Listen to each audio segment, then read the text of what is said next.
and how to do all that other fun stuff. So we're waiting for the screen. Hey, folks, welcome back to a brand new show, the Trailer Park Show. We're glad to be here. It is as we always do, it's brand new. It's never old. It's always fresh here. Thank you for being with us here today on this very special program. As many people know, we are now at the start of early voting for many cities around Texas, and our surrounding areas in Travis County are no exception. We have the school board elections in Pflugerville, and what a great place to go ahead and do a talk. I have a conversation with the candidates here on the Trailer Park Show. Just to give you guys, we'll have Anthony, who's here, who will be hosting and moderating the discussion. We'll be introducing everybody here momentarily, but just to give you guys a brief rundown as to what we're going to be doing.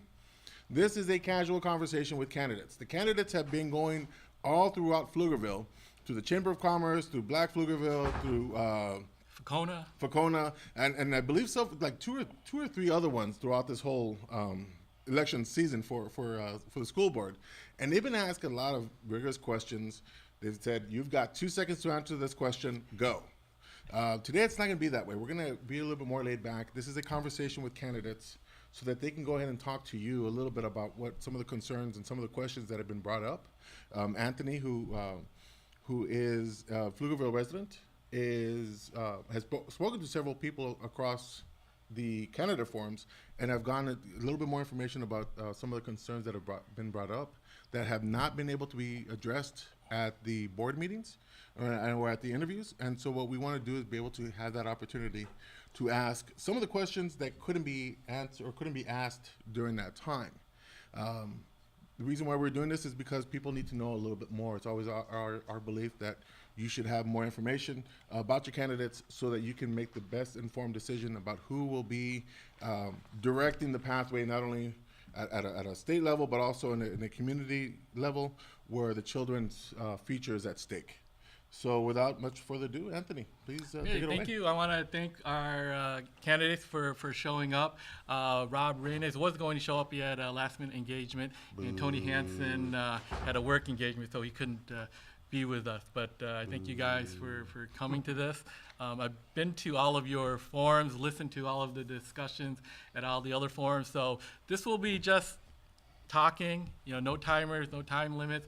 We'll go over some slides that I have here, maybe challenge you a little bit on some of your answers. But I want to get at solutions, at what you guys, your background, how you view the world, and how you come up with some solutions to a better education system. So I'm going to talk about Pflugerville. So if you guys can queue up number 1, we'll just do like 1-minute introductions, talk about yourself. I'll just say I've lived in Pflugerville since 2010. I have 2 girls going through the system right now. One's in the bilingual program at Highland Park. The other one went to Kelly Lane and now is in Hendrickson. My wife, she works at ACC doing research, and she's actually a substitute teacher too that has worked in AISD, Round Rock ISD, and Pflugerville ISD. So I get to hear a lot of different stories about what actually goes on in all of the district. They're doing a study about why inner city schools fail, ACC is, and they want to study why ACC is underperforming the surrounding areas. So it's a 5-year study, and I get a lot of insights about what's going on right in Pflugerville, in Round Rock, and what's not going right in AISD. So that kind of shapes my view of the education system, and we'll talk about some of that as we discuss this. So, but let's just do some quick introductions. We can start with Jacob over here. My name is Jacob Betts. With the exception of 2 years, I've lived in Pflugerville since 1984, and grew up there. I went through the school system starting in kindergarten all the way through my senior year. My wife was raised in Pflugerville area as well, in Pflugerville School District. We have 3 kids now, that 2 of which are in the school district, both in elementary, 3rd grade, and kindergarten. My wife has taught in the district now for 12 years, and my mother taught in the district for 22. So I've got a pretty deep perspective of where the district's been, where it's it's headed over the years since, and the perspective of where we can take it as we move forward. It's kind of Good. predominant background in Pflugerville. Charlie? Yes, my name's Charlie Torres, and I've been in Pflugerville since 2009. My son and I and my wife chose Pflugerville because we felt it was the best school district around for my grandkids. And I've been married to my wife Carmen for 40 years.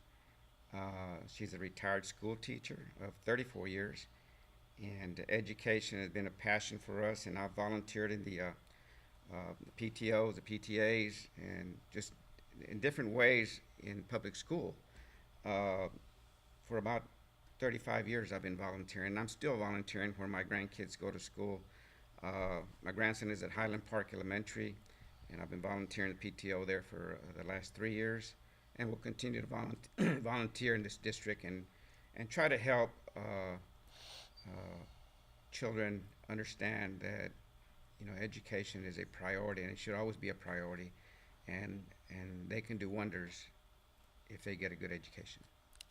And Charlie was brave enough to accept my invitation to a political debate a few weeks ago in downtown. So it's a little debate group that talks about political issues, and we had a discussion about education a couple weeks at the Driscoll, and I think I invited all you guys, but only Charlie made it out. But it was a good discussion, a lot of people from opposing views, and it's a bi-weekly thing that if you guys like to talk about politics and current events and get both sides of an issue, I recommend you look it up on meetup.com and just search for political debate. Larry? I'm Larry Bradley, and I've been in Pflugerville School District since 1981. I came to Pflugerville as the principal at Pflugerville High School and worked at Pflugerville ISD until 2011, at which time I retired, and retirement liked me and I liked it.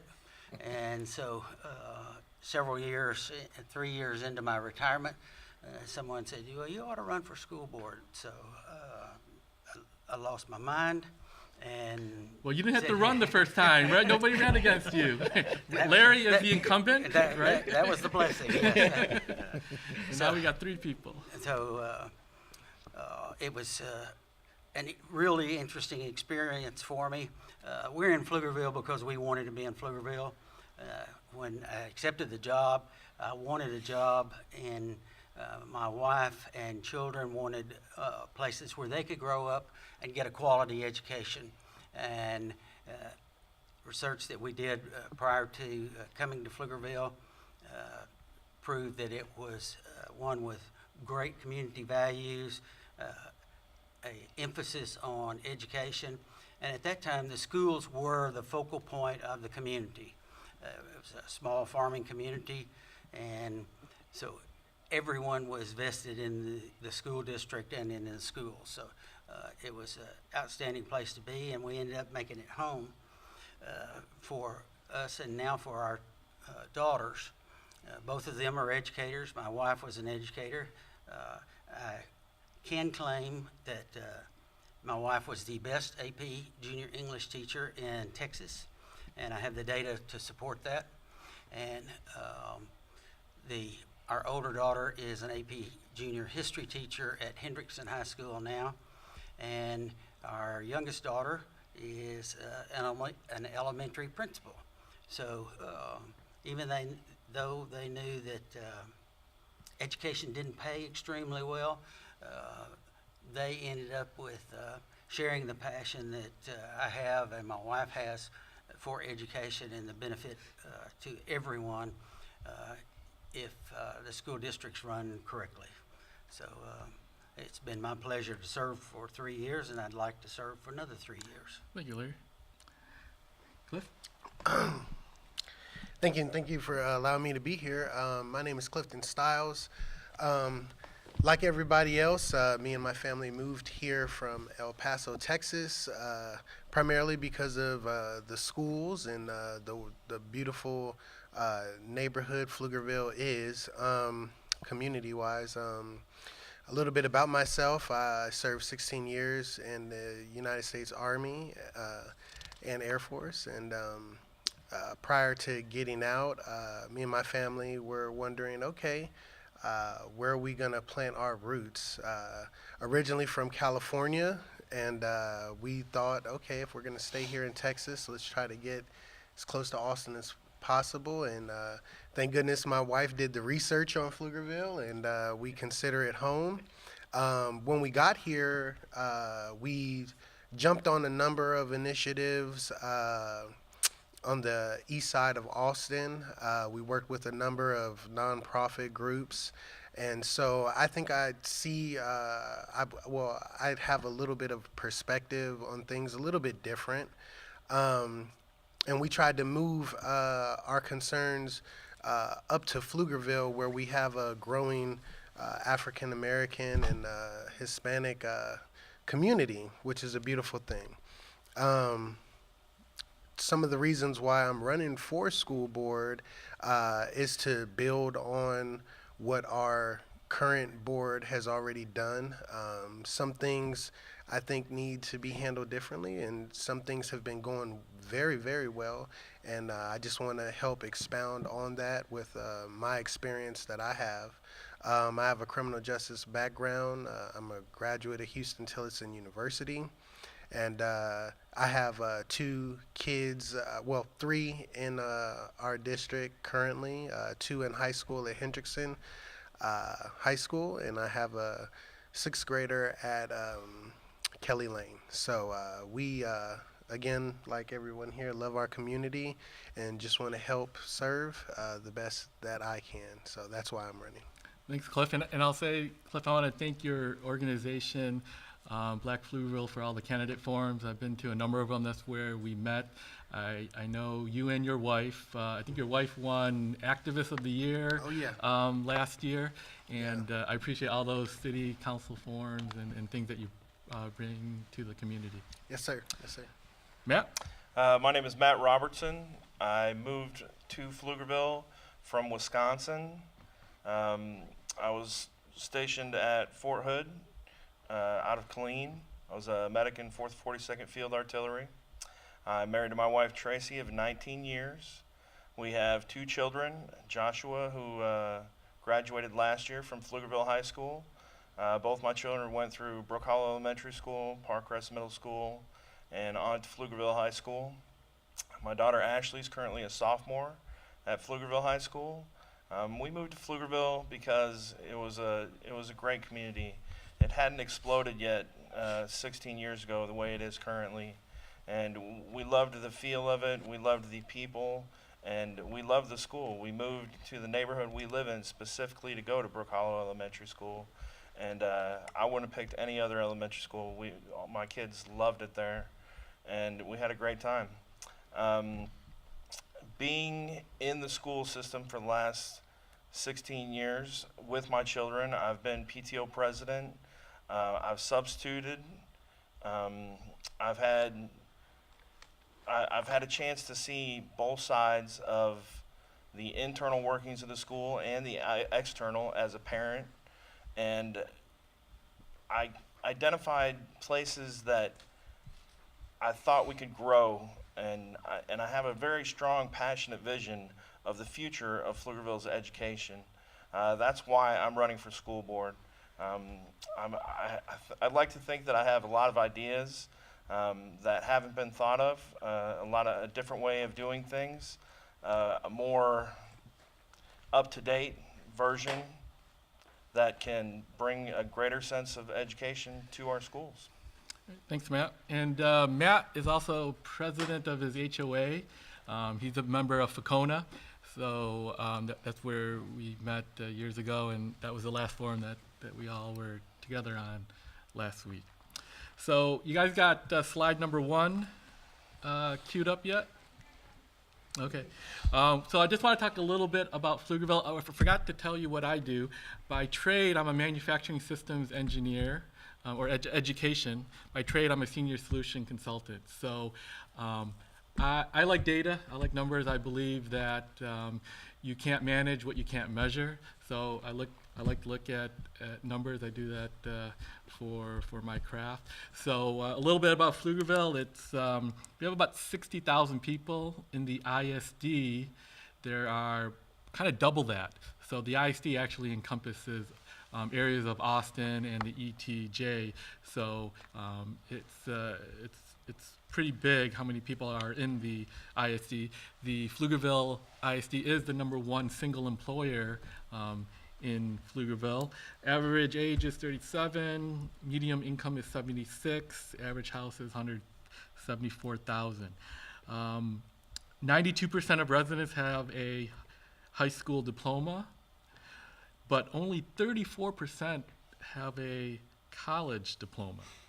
And that's kind of a statistic that when I graduated from college 20 years ago has pretty much been the same. So it seems to me something is not right when more than 90% graduate high school, but only a third can graduate college. So my first question is, what's the goal of K through 12 education? What are we trying to do? Are we trying to just boost up our graduation rate? Are we trying to get people to graduate college?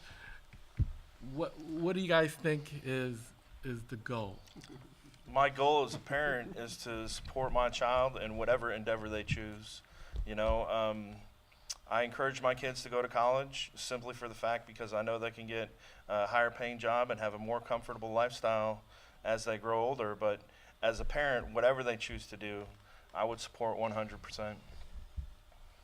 I think the primary purpose of K-12, pre-K-12 education, I think that pre-K is important to be in there, is to prepare students to do what they want to do. Because the push a decade ago was everyone's going to college. There weren't enough seats in the colleges to get them in to begin with. And like you said, 35%, some years up closer to 40% of kids graduate from college that start as freshmen. And to me, it's the experience that they have that leads them to do what they want to do. They don't have to go all the way through college if they find that niche that they're passionate about and they're comfortable with going out and being an entrepreneur.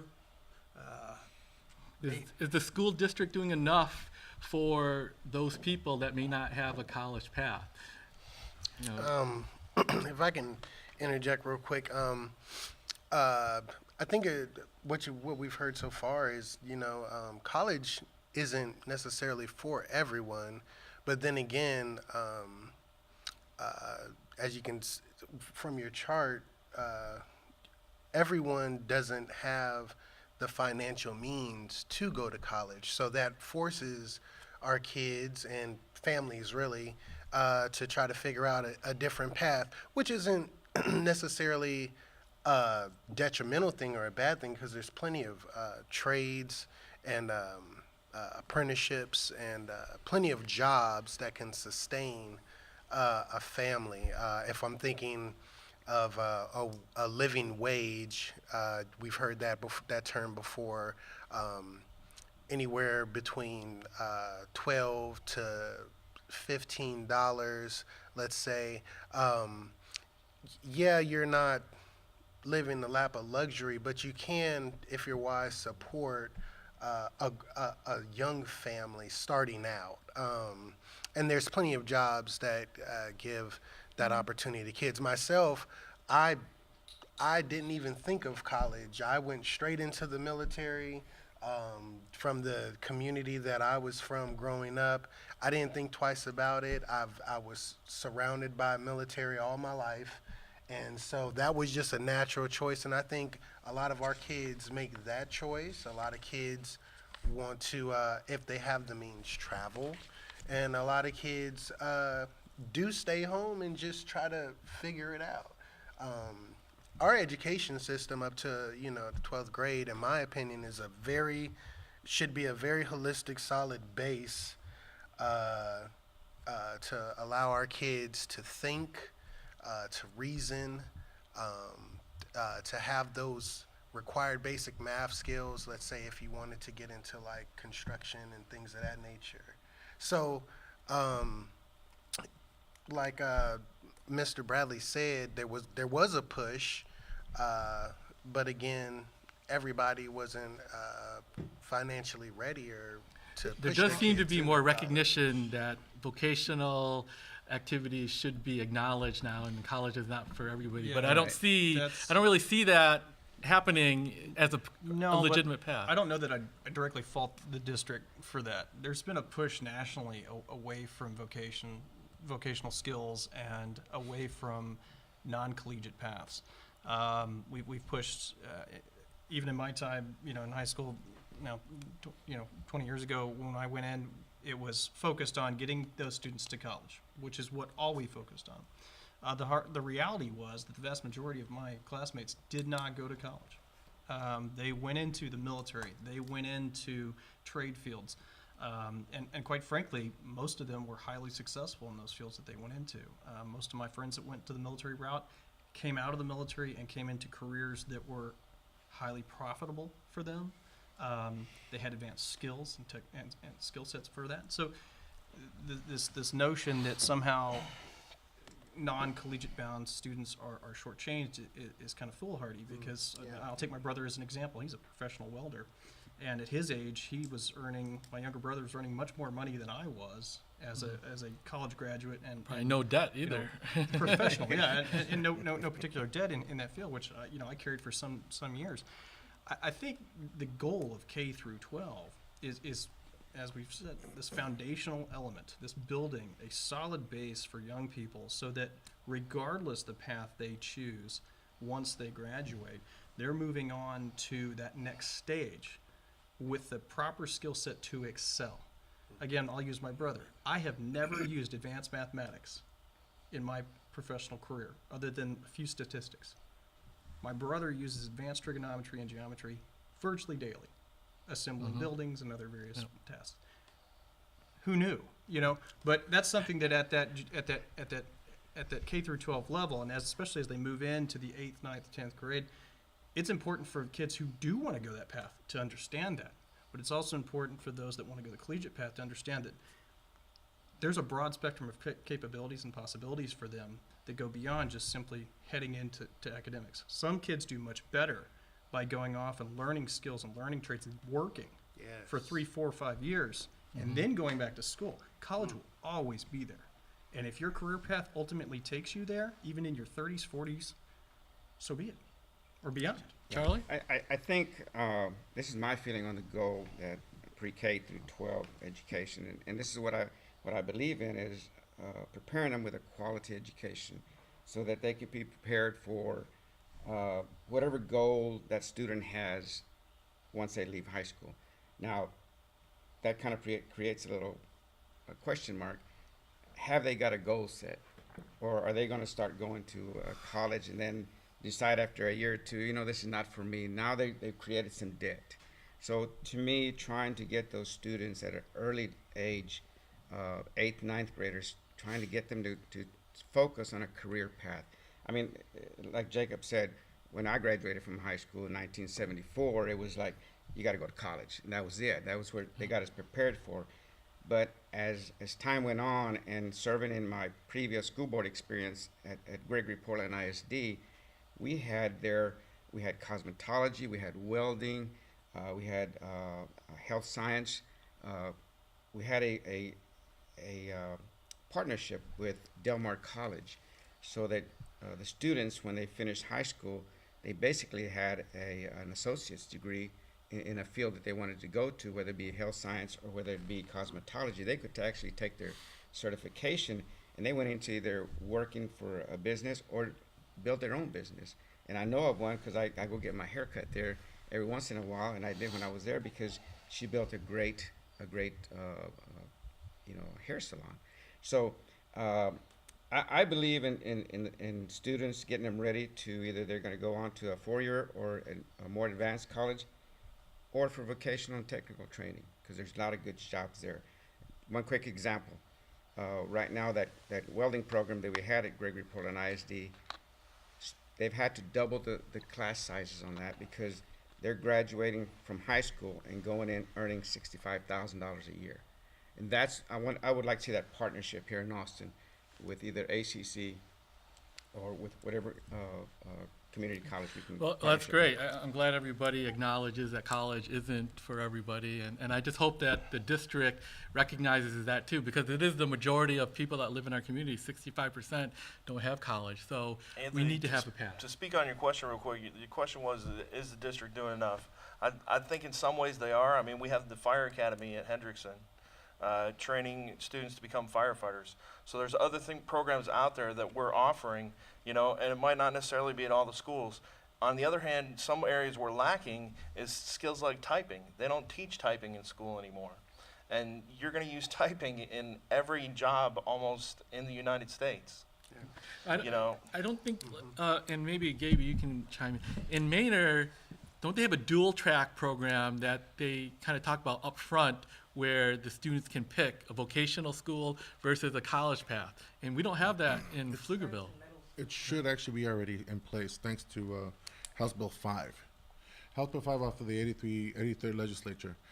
They start prepping them actually in middle school, where they start saying, okay, what do you want to do? Where are you going to go? And they start showing them all these different opportunities when it comes to computer technology, when it comes to doing all the other business administration information or business careers. But then when you get into high school, they have the option, I guess, around. Now, correct me if on this part with Pflugerville, the school districts that I'm aware of, they start the kids getting ready to go to college, but then after about a year or two into high school, that's when they decide whether or not they talk to the kid, they talk to the student, and they say, do you want to go to college or do you want to learn a trade? You're talking about AVID. Right, and then it It's goes an from AVID that part where program. they say, okay, which direction are you going to go? And so through there is where they give the track of whether or not they're going to have a diploma that will get them into college, or give them a diploma that will lead them towards a trade. And it's kind of one of those unique situations based on House Bill 5 that says, okay, what do you want to do? So that it should already be in place in that portion. It's already in place. When they get into high school, before they even get to high school and middle school, they get to go through the computer and select what job they want to do. They can pick from a huge assortment of jobs, and then that programs classes into their high school schedule and says to complete that path and to be what you want to be what you selected, these are the classes you should take. So that is currently in place right now. But it is flexible, and as Matt said, it starts before high school. If you wait till your second year of high school, you're behind on skills for what you need in the future. So you really do need to. But there are a lot of 7th and 8th graders that going, I don't know what I want to be. Right. And but there are some that know they want to be, a doctor, lawyer, or whatever. Or, sometimes the dollar sign influences those younger kids more so than some of the older ones once they get to see what the job's like. But Right. but it is an earlier decision and a flexible one where a student and parents can work their way from. Start on one path and say, whoops, this is not for me. I don't like blood, so I can't be in the health occupations class. I need to do something else. And so when they change that, it offers more general classes at the beginning and more specialized classes junior and senior year. Right. Yeah. And I know there's good connections with like IBM, Conley High School. They have, I think, I believe it's, I don't remember if it's 10 5. or 12 students 5. that are their At the interns? their internship with IBM, and they're getting paid $16 an hour. That's awesome. And so there's some good partnerships that are going on. That's just one that I heard of at Conley High School. We need more of that. Get a lot of opportunities in this Yeah. town. Can I Connolly's interject a talking question to about? Dell. I'm sorry. I said Connolly's speaking with Dell on internships next year. Oh, nice. So, I mean, there's a lot of programs that we are doing right, and there's absolutely some areas where we can improve. I gotta interject and add one question to this whole conversation about what we're trying to do for the children between pre-K and 12. One of the major problems that has happened in the past few years is that when we were going to school, we were told college was going to be a 4-year degree. Flash forward to about maybe 7 years ago, and now they're adding 6-year degrees. Where UT is actually thinking about even extending that down to 8. And one of the problems that's been going on is the fact that we have students that are in high school, they go into college that are not ready to read and write, and they have to take remedial classes in order to It's like extend the 40%. courses. Big problem. So we have this big problem that's in there. Now, I'm not saying it's just Pflugerville, everywhere it's going on, but we're going to be concentrating on Pflugerville for right now. What's the school district doing to try to fix that? Because it's a big problem. I mean, we're spending more money. We're talking about not having money to go to school. When they're spending money on a federal grant that's supposed to give them 6 years of tuition before they even get into a loan, and they're having to deal with 1 or 2 years of having to get remedial classes just so they can get the basic classes done. What is the school district trying to do to fix that? I think what I see is every campus from, I'm going to say, first grade on up, anytime that they're trying to, I'm going to say, individualize, which is what's really needed. Because if I'm behind in reading skills, then, if I'm in another class with 20 students, I'm not going to get very many individual opportunities.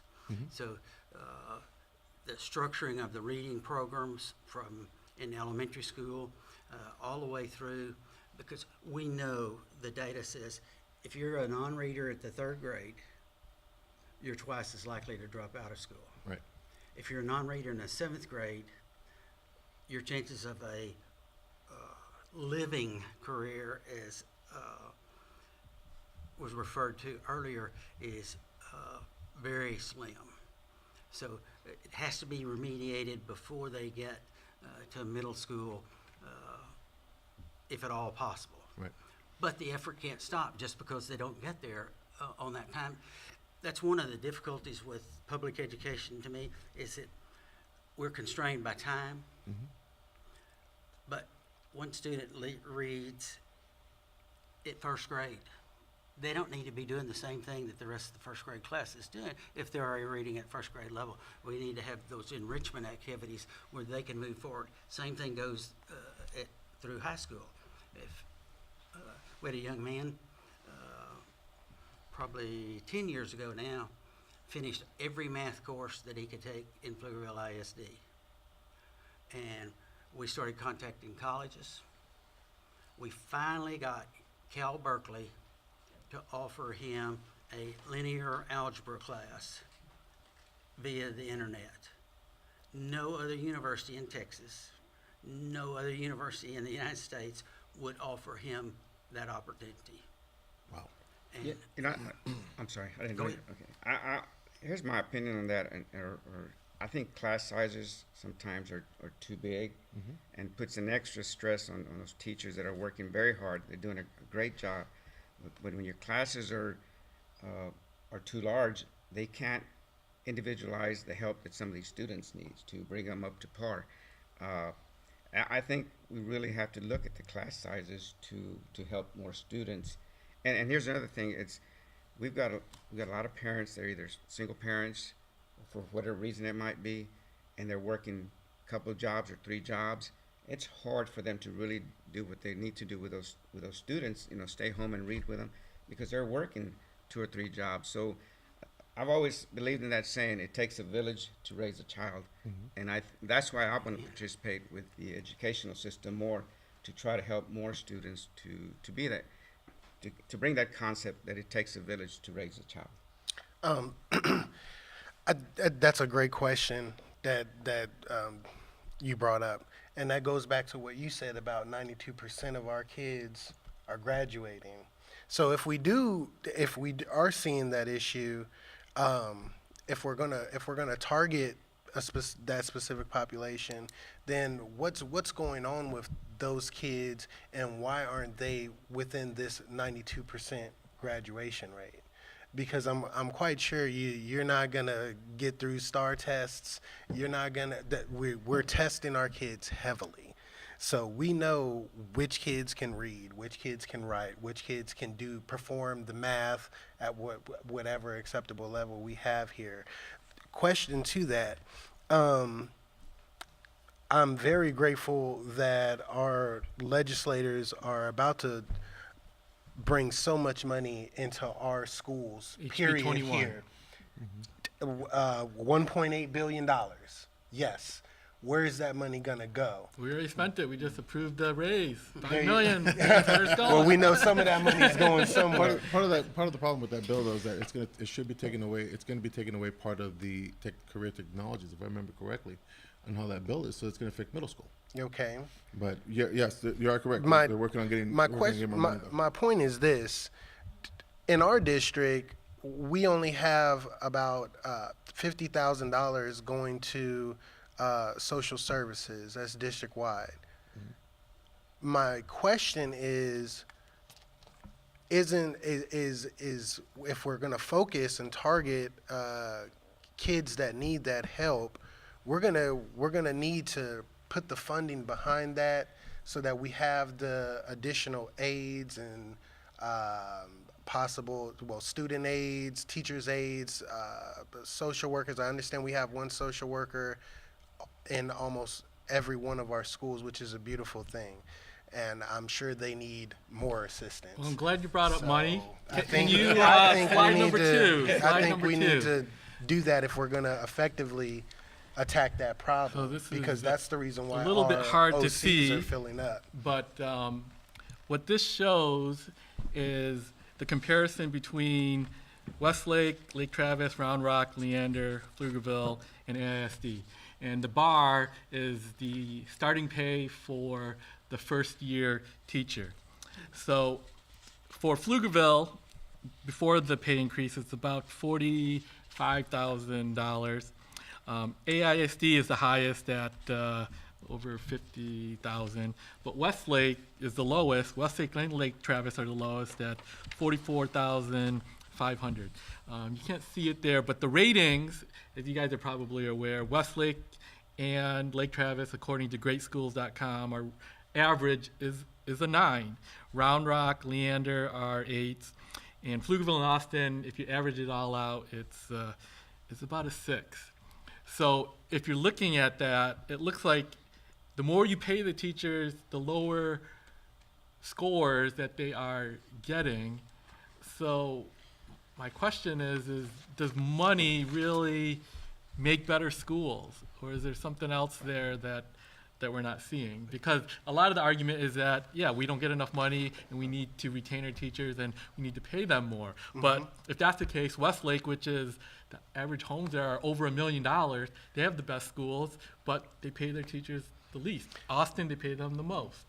Well, to me, and I guess I've been here, me and probably Charles has been here shortest amount of time. I've been here 4 years, but because my kids play sports and I get to frequent a lot of these other communities, I wouldn't compare Westlake to Pflugerville. I've been to that high school, and that high school is by far got it going on more so than Pflugerville. Now, when you're talking about, Hendrickson, if I have to compare the two. Now, if you're talking about teachers pay in comparison, I'm not sure why Westlake pays their teachers the way they pay them. But I do know that our teachers here deserve, and this is my opinion, they deserve to be paid well. They deserve the pay that they're getting. And within our budget, if at all possible, we should always strive to take care of our teachers, because I believe in the philosophy that if we are taking care of our teachers therefore should be taking care of our students, and that's one of the reasons why I feel as though our school district is second to none, because of the caliber of our teachers. And very well, you see the caliber of our students that we're graduating. You just gave out that statistic. Now, disparities amongst pay in various districts.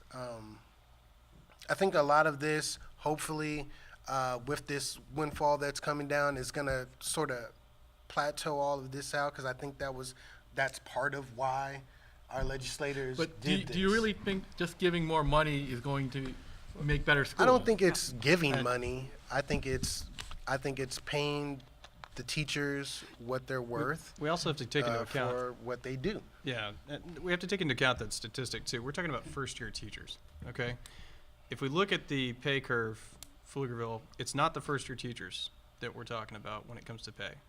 It's your mid-career teachers, 3 to 5 okay? years. Those are the ones, 5 to 10, 15, that range, where it starts, that disparity starts to show up.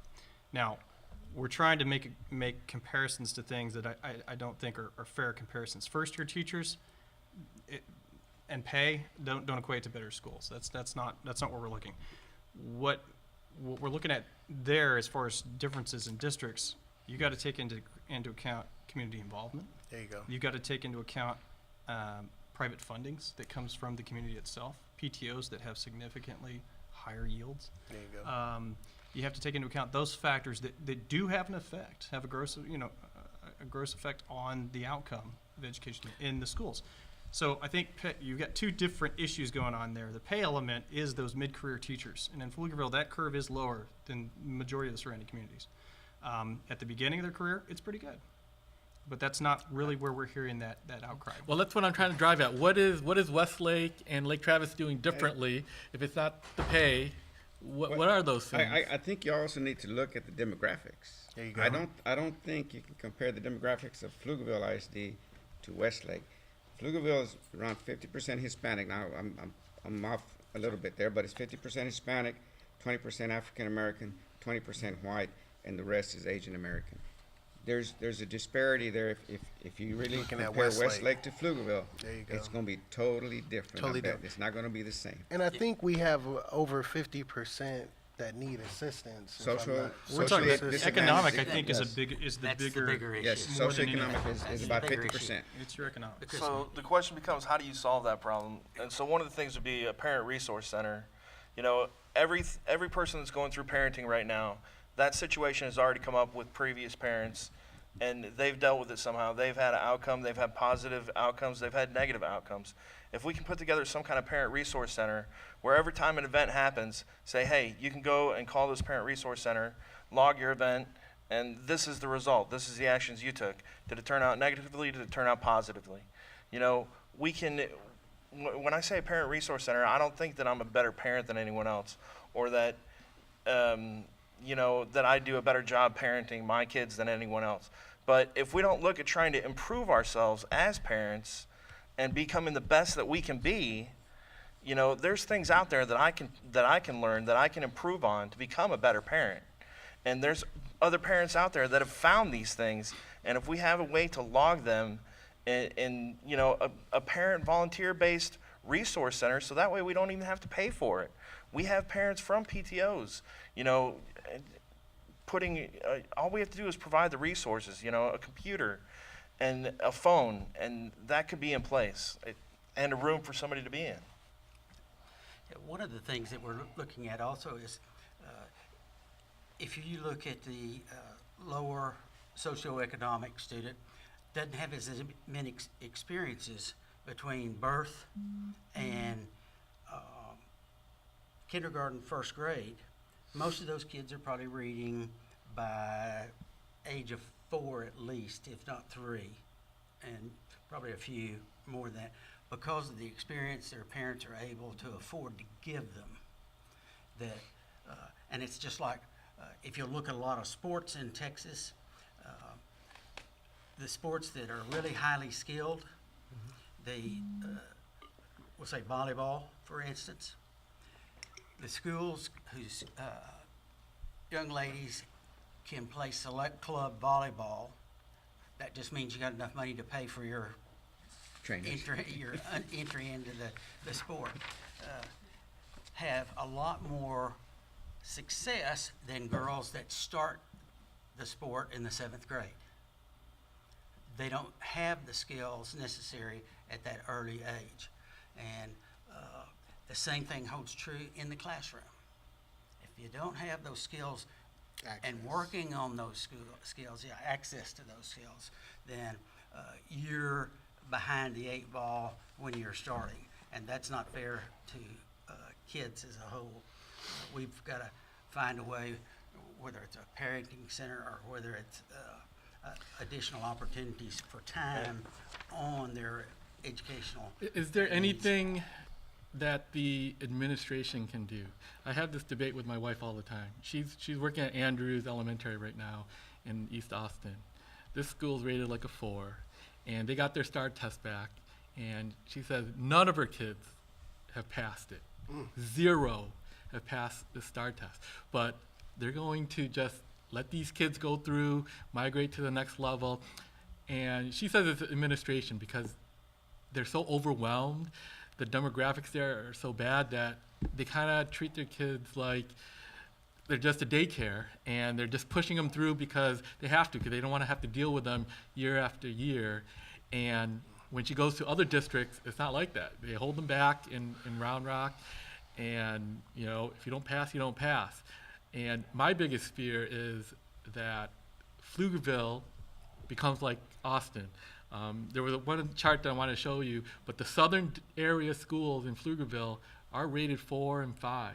And you get to the newer areas of Pflugerville, east of I-30, they're all rated 9s and 8s. And it seems like there's a push where the Austin is infiltrating Pflugerville and making them worse. So how do we, as board members, potential board members, prevent what's happening in Austin in Pflugerville? Well, one, we definitely don't want to be Little Austin.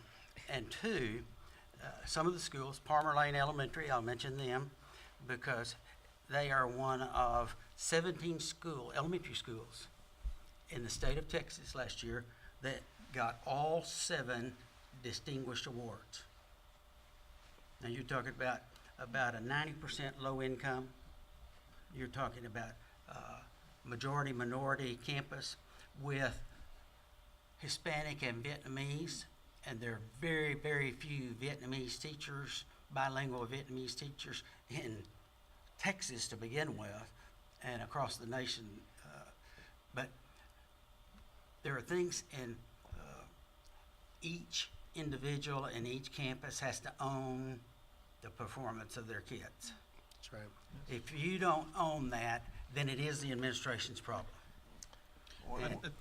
And that, To- everybody's got to own it. Jacob? To add to that, I think we have an opportunity here as whoever goes into this next board. We've got a new superintendent, and we've got an opportunity to really focus on building from the top down an administration side of this equation, where we've already got pretty stellar educators across the board. Amen. But we can reinforce those stellar educators with stellar administration. And you ask, what can the board do? We can hold the administration accountable to doing the very best they can and using every resource available to them to continue to drive excellence into their schools. And that means that the administrators hold their educators accountable. They drive education. We don't drive bureaucracy, we drive education. And that's what this board, whatever it looks like when this election's over, can do. That is our first and foremost responsibility. And it is within our power to do so. Cliff, Yeah. you're saying? Yeah, I really like the answers that have been given so far. Just to piggyback, we for our lower performing schools, I'm not sure what the percentage rate of parent involvement is. I can tell you that my kids' middle school at DeSalle was excellent, but there wasn't a lot of parent involvement, just to be honest. And we were there religiously. And of course, there was a whole host of parents that were there, but there was a separation between the school and the parents within that part of Pflugerville. It's been brought up in past board meetings, and we've heard current board members talk about communication and how to get parents engaged. We have a lot of parents in our school district that aren't English speakers, and so that is a barrier between them and the school it kind of leaves their kids out there hanging on their own. We got to bridge that gap. We have to bridge the gap between our lower income students who need assistance. You know, I guarantee you in AISD, your lower population students, they probably have issues with hunger and all sorts of issues. Now, thank goodness we don't have those type of issues at that level. But we need to wrap our hands around that, because if kids are hungry, kids don't learn. We all know this. If kids aren't going to sleep on time at home, or they're not getting that reassurance from the home, they're going to have a hard time in school keeping up with their peers. I think that's a problem too. So I think we need to take a holistic approach as to how can we engage these parents, like you said, with that education, parent education. Any resource we can do or come up with, we need to try to put our focus on that, so that we can give these kids every advantage and opportunity that they can Because each parent get. has been in the same situation that you're in and has That's somehow right. made it through it, you know. And so to learn off their previous experiences, you know, to talk about the educators, we have great educators. Some of them are top notch. That's right. You know, and I've had arguments trying to get into a certain educator's class because they're so good. On the other hand, you know, you have educators that have second jobs, you know, or spending their time, you know, planning, and we need to make sure we're offering them all the resources that they need to have a great classroom. You know, the only teacher I remember from almost my entire education experience was Mr. Buck, and that was in elementary school. And he taught us things that nobody else taught us. You know, he taught us what a puffball mushroom was, and when he squeezed it out in the yard and the little puff, you know, we were like, oh, in second grade, you know, and we ran around the yard stomping on him. You know, he taught us that red-winged blackbird is Cianicita cristata in Latin. You know, just things that you remember, and that's what I remember from my education. Teachers that touched you, and we need to make sure that those teachers aren't constrained so much by, you know, performance reviews and how they're expected to do a certain thing, that it hampers the education that they're trying to give our kids. All right, well, this has been a quick hour, so we only got about 5 minutes left. I'm gonna give you guys about a minute to kind of wrap things up, but I did want to go over, just if you can wrap it in your closing, your opinion on school choice and standardized testing. We will start with, who did we start with in the beginning? So this is the one we're actually going to be we're going to have to time you guys because we've got about 4 minutes left. Okay, School So we choice can and go about standardized testing. okay, we'll Yeah. start with Matt over here and go. So wrap up with school choice and standardized testing. The school voucher system, I believe the state's going to do whatever the state's going to do. We can't throw our hands up and, you know, complain about what the state's going to do. We need to find solutions. We need to find different avenues of revenue. You know, we need to still enforce the ideals and mentalities that we have despite what the state does. So the voucher program, I believe we can get past that. Standardized testing, I think we should move it to just the ACT. I really can't stand all the STAR testing and all the requirements put on the students. Again, I'm not really against school of choice, voucher systems, things of that nature, but I am for fully funding public schools. We can't just do one without the other, because I believe public schools are our nation's foundation. As far as STAR test and all this standardized testing, I'm not against making sure that our kids aren't receiving a certain level of education by grade and moving on. But the way in which we focus so heavily on the STAR test, again, as you heard before, I think is hampering our educators. Larry?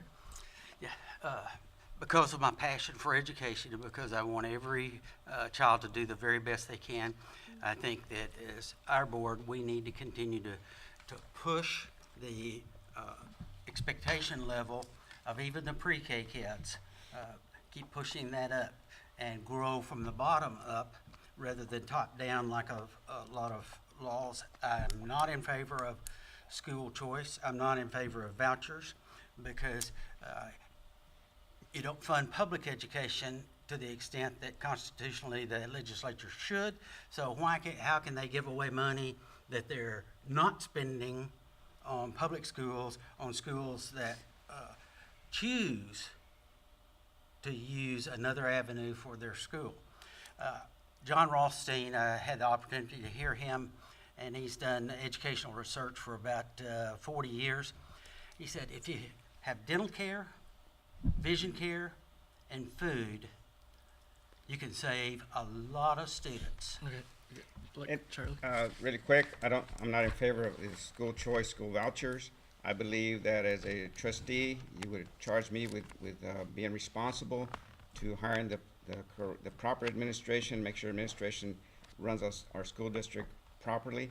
And I will always be responsible as a trustee if things are not going the right way. Standardized testing, there's got to be a way to gauge where our student stands to get them ready for after the Jacob? 12th grade. School choice, simply put, if we're doing our job, and my focus is Pflugerville ISD, if we're doing our job, our students stay where they are.